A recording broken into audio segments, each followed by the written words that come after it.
Nous allons donc maintenant passer à notre rubrique scientifique.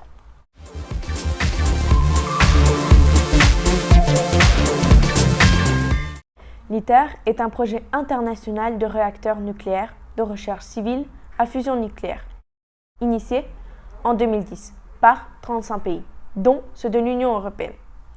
Il est le plus grand projet scientifique mondial actuel, par sa complexité et par son budget hors norme, et vise à vérifier la faisabilité technique et scientifique de la fusion nucléaire comme nouvelle source d'énergie.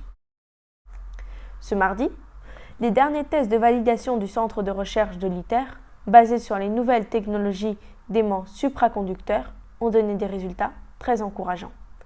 C'est d'ailleurs ce que le directeur général du projet ITER, Bernard Bigot, vient d'annoncer sur son compte Twitter.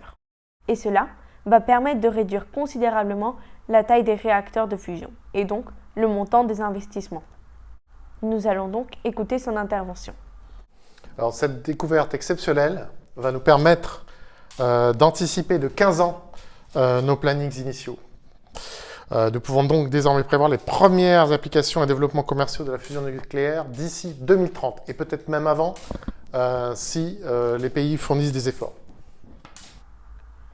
Ainsi, d'après les mêmes sources, la France propose déjà de construire 5 centrales ITER en Europe de l'Est afin d'accélérer le processus. Cette découverte bouleverse déjà les prévisions et divise les experts. Face à l'urgence climatique, l'énergie nucléaire est vantée comme une solution par certains, puisqu'il s'agit d'une énergie qui n'émet que très peu de CO2, l'un des gaz responsables des dérèglements climatiques. Cette avancée révolutionnaire nous permet de soulever une problématique plus globale.